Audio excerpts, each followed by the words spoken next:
Il semblerait que la manifestation, la marche pour la liberté, ait été supprimée pour samedi en raison des événements de Nice. Alors bien sûr, nos pensées vont immédiatement aux personnes qui ont subi ce drame dans leur famille. On leur adresse toute notre sympathie. Alors, toi, responsable de bar de ce-minuit, on peut dire ce-minuit, puisque la fermeture est de 2h du matin. 2h du matin l'été, oui. Voilà. Quelle est ta position par rapport à l'annulation de la Gay Pride? Par rapport aux événements, par rapport... Les deux, mon général.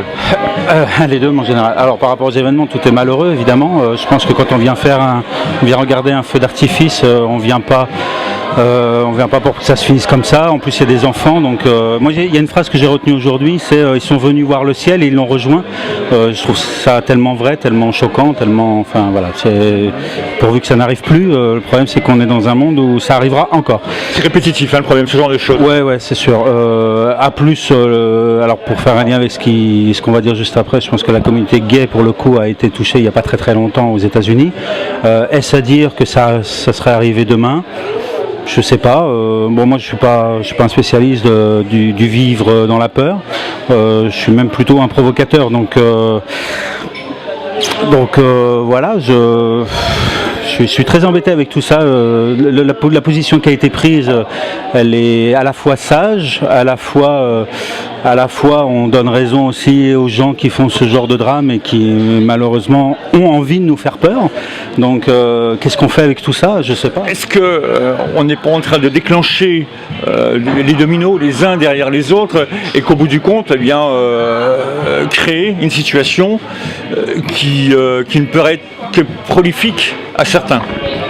Alors, de toute façon, il y a ma position et puis il y a aussi celle de tous les autres. En général, voilà. Ma position, d'une certaine manière, je suis à la fois patron de bar et organisateur de soirée. Donc, comme patron de bar, le bar est ouvert, donc il est hors de question que je ferme. Et en tous les cas, pas à cause de ces gens-là. D'ailleurs, petite parenthèse, on n'est pas encore sûr que ce soit revendiqué ou pas. Hein. C'est peut-être un acte juste de quelqu'un qui n'est pas bien dans sa tête. Déséquilibré apparemment. Et a priori, hein, donc on ne sait pas. Le procureur, pour l'instant, n'a rien dit ce soir. Hein, alors on se parle. Hein. Donc on ne sait pas. Donc maintenant, rattacher ça à un acte qui serait l'équivalent à ce qui a pu se passer à Bagdad, parce qu'on oublie souvent Bagdad quand même, c'est quand même le pire qui se soit passé. En Turquie, même si ça n'a pas été revendiqué, on sait que c'est eux. Orlando, et bien sûr, et puis Paris, et puis Belgique, etc. Donc, en mélangeons pas tout. C'est peut-être juste un acte déséquilibré. Donc lui, il me fera pas peur, puisque de toute façon, en plus, il n'est plus là. Et tant mieux. Et ensuite, je suis organisateur de soirée. Ce soir, il y a une soirée dans une discothèque. Est-ce que je la fermais ou je la fermais pas? J'ai décidé de la laisser ouverte. Pour la raison toute simple, et encore une fois, parce qu'il est hors de question qu'on m'empêche de venir m'amuser, qu'on m'empêche de vivre, qu'on m'empêche de respirer. Et si en plus on rattache ça au milieu gay, je pense qu'on s'est suffisamment battu pour dire justement que quand on nous a mis des carcans, on a été au-delà des carcans. Donc, alors il y a des gens qui disent que demain ils iront quand même au Jardin du Pérou, ils iront quand même... Alors tant mieux, parce qu'il n'y aura pas de responsable. C'est-à-dire que la décision qui a été prise aujourd'hui, elle est sage, parce que de toute façon derrière il y a des responsabilités qui en découlent. Et que je peux comprendre, et c'est tout à fait loyal, qu'il y a des gens qui disent, moi j'ai pas envie d'engager ma responsabilité personnelle, parce que c'est une responsabilité personnelle que d'organiser une marche des fiertés. C'est pas la collectivité qui paye s'il y a un problème, c'est qu'une seule personne ou qu'une seule association, il ne faut pas l'oublier. Donc je respecte, c'est tout à fait louable. Maintenant, peut-être que j'irai au Pérou demain, parce qu'il est hors de question qu'on me dise de ne pas soit revendiquer, soit aimer, soit vivre. Maintenant, encore une fois, c'est ce que j'ai écrit moi cet après-midi sur un post. Est-ce que j'ai envie de leur donner le dernier mot? Je n'ai pas envie de leur donner le dernier mot. Et encore une fois, à l'heure actuelle, tout se précipite. Alors c'est bien d'être dans la sécurité, mais peut-être que trop de sécurité, c'est pas bon non plus. Je suis la sécurité. Voilà. Je pense que d'ailleurs, si on revient à l'histoire, d'ailleurs, il y a quelqu'un qui a écrit ça cet après-midi sur Facebook, mais c'est tout à fait juste. Je pense que si la communauté gay avait attendu qu'on les autorise à manifester, on n'en serait certainement pas là, puisque de toute façon, on nous interdisait pas mal de choses. Alors est-ce que, bon voilà, tout ça c'est très compliqué, il y a beaucoup d'intérêts très divers qui se mélangent. Alors Didier, quand on est patron d'établissement tel que celui-ci, après une catastrophe comme celle-ci, comment on peut s'organiser autour de sa clientèle ? Alors c'est un peu en complément de ce que j'ai dit tout à l'heure, mais est-ce que d'abord, oui ou non, on veut continuer à s'amuser ? Bon, moi j'avoue que de toutes les soirées que j'ai là ce week-end, plus une soirée en discothèque, les décisions sont faciles à prendre parce que c'est dans des lieux fermés où normalement, là par exemple ce soir, il va y avoir de la sécurité, etc. Évidemment qu'on va mettre quelqu'un qui va s'occuper de faire en sorte que les gens soient à l'aise et sécurisés. Bon, donc c'est facile. C'est plus compliqué quand on est en extérieur et qu'il y a 25 000 personnes. Bon. Maintenant, si les événements, moi, ne m'arrêtent pas à vouloir dire j'ai envie de vivre, c'est malheureux ce qui arrive, mais il faut continuer à vivre parce qu'il ne faut surtout pas qu'ils aient raison. En revanche, je me suis personnellement posé la question par rapport à ce qu'a décrété le président de la République, à savoir des journées de deuil national. Parce que là, on se dit quand même, il faut être solidaire par rapport à ça. Est-ce que j'ai le droit d'aller faire la fête alors que les drapeaux vont être en berne, etc., etc. À un moment donné, on ne s'invente pas une autre nationalité. On est franco-français et on est forcément touché par de tels événements. Donc voilà, ma limite à moi, elle a été là. C'est pas, est-ce que c'est les attentats qui vont m'arrêter ? Non, ça ne m'arrête pas. En revanche, est-ce que le deuil national doit m'arrêter ? Et j'aurais été dans un lieu ouvert au public, je me serais franchement posé la question à ce niveau-là. Maintenant, mon établissement est fermé, donc après il y a des donneurs de leçons, etc., qui viennent vous dire que c'est trop facile de faire ça, il ne faudrait pas faire ceci. Ça. Après, il en va de la responsabilité de chacun. Et cette décision est assez sage, si tant est qu'elle, effectivement, elle laisse des tas de gens dans la rue en disant « mais moi j'ai envie d'y aller, j'ai envie de me battre, j'ai envie de prouver que j'existe ». Et là, on ne pourra pas. Mais voilà, moi, ma limite, elle est là. C'est, est-ce que le président de la République a raison ? Et si oui, il a raison, est-ce que moi, par rapport à ça, j'ai le droit de faire la fête ?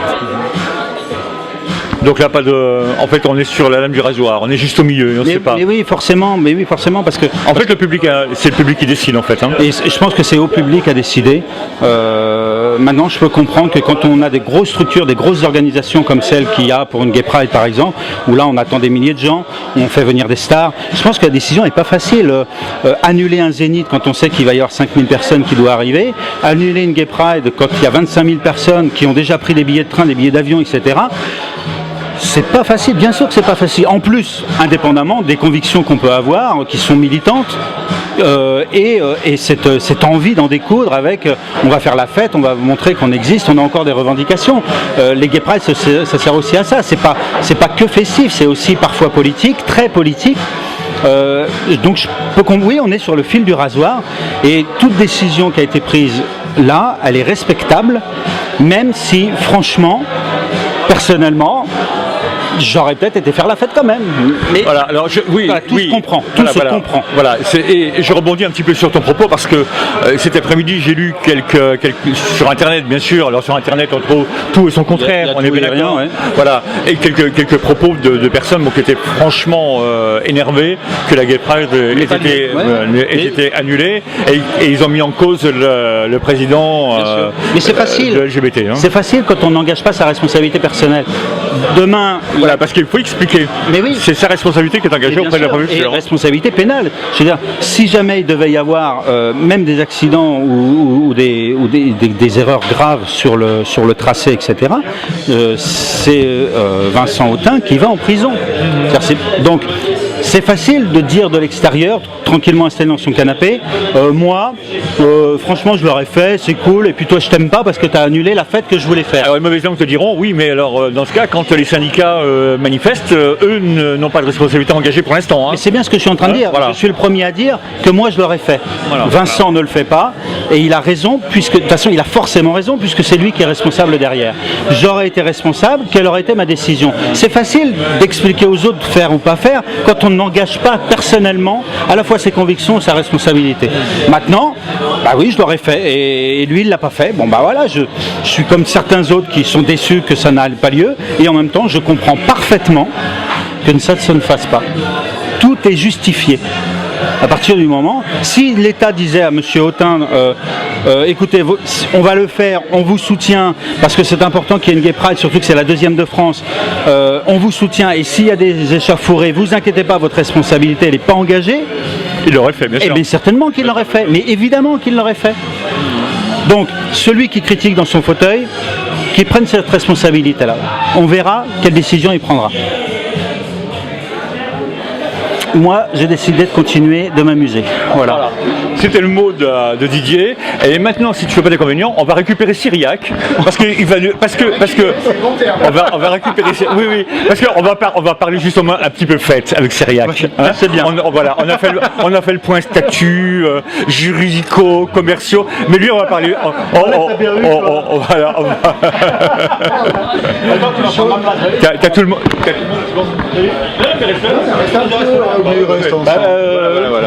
Alors, maintenant, on va parler, messieurs, de ce qui se passe dans votre bel établissement. Donc, comme je disais, nous sommes dimanche 20h, la soirée est terminée, mais on va parler des autres soirées. Ah, c'était deux excellentes soirées alors. Voilà. Alors, au programme, d'accord, tous les vendredis soirs, c'est exactement un peu le même, les mêmes soirées où tout le monde est largement convié, les autres soirées aussi, mais plus le vendredi soir. Hein. Cyriac qui se gratte la tête, il dit qu'est-ce qu'il raconte? Tout le monde est convié tout le temps, mais... Oui, tout le monde est convié tout le temps. Maintenant, on développe comme Il y a d'habitude. des soirées plus spécialisées que d'autres. Voilà. Donc là, on est sur une disco. On avait prévu justement, je pense, le sujet dont vous avez parlé, c'est la Gay Pride. On avait prévu de faire une petite soirée disco pour... on va entendre tellement d'électro, on aurait dû entendre tellement d'électro tout week-end, on avait prévu une disco. Voilà, pour un petit peu changer d'univers et puis retrouver des origines du club 54, voilà, New York. Du 7 à Paris. Du 7 à Paris, voilà, et puis... voilà, bon, donc on veut faire la fête. Je pense que ça a été le discours de Didier. Voilà, c'est continuer à faire la fête malgré qu'on ait une pensée. Bien sûr, on a une pensée pour les victimes de Nice et aussi d'ailleurs de Orlando et tout ce qui se passe en ce moment. Mais je pense qu'il ne faut pas céder. Voilà, faut pas oublier Orlando aussi. Hein. Voilà. C'est un drame. Hein. Il y a eu Orlando aussi. Alors, mais c'est le programme de juillet et d'août. Alors juillet, il était pas mal axé effectivement sur la Gay Pride ce soir, demain. Et nous aurons nos soirées du samedi, principalement les So Good, qui sont des soirées généralistes où là on peut entendre de la R&B, de la pop, du funk, disco, un peu, on mélange un peu tout pour que ça convienne à tout le monde. Et c'est vraiment une soirée festive le samedi au Up. Et il y a une grosse soirée le 30, non? 30 juillet. Non, il y a une grosse soirée. Alors on ouvrira exceptionnellement. Oui, j'ai regardé ton site quand même. Hein. Voilà, on ouvrira exceptionnellement le 14 août, le dimanche 14 août, veille de férié, veille de mon anniversaire. Alors là, il faut venir. On était là l'année dernière, Donc, je me souviens. Oui, à minuit, donc ça sera, on sera le 15, ce sera mon anniversaire. Et nous sommes partenaires de la soirée Le Grand Bal des Barjots, qui investit la villa le soir du 14 août. Et donc nous sommes before officiels. Donc on va faire un anniversaire en mode Barjot. Donc l'idée c'est un costumé, bal costumé. Donc ici à petite échelle et on finira à la villa sur une échelle immense. Et donc c'est des costumés, il n'y a pas de thème. C'est plus t'es débile, plus t'es barjot. Mieux c'est. Donc il n'y a pas de thème. Ne venez pas qu'une feuille de vigne quand même. Hein. C'est costumé. Mais... Tout est possible. Donc tout est libre, c'est pirate, infirmier, vampire, tout ce que tu veux. Voilà, on donne ce qu'on veut. Donc ça sera une très grosse soirée le 14 août. Bon. Voilà. Sinon après on retrouvera les soirées à la rentrée au mois de septembre, la radieuse, le bal deep, voilà, les soirées qui marchent et qui fonctionnent et qui font vivre le Up et puis qui font vivre aussi la nuit montpelliéraine. Et on continuera pour être là. Et pour répondre le vendredi, c'est les soirées Golingo, c'est des soirées internationales. Donc il y en avait ce soir. Et donc c'est des Anglais, des Allemands, des Espagnols. Il y a de toutes les nationalités qui viennent justement échanger, parler un petit peu français. Nous on essaye de parler un petit peu l'anglais, mais c'est compliqué.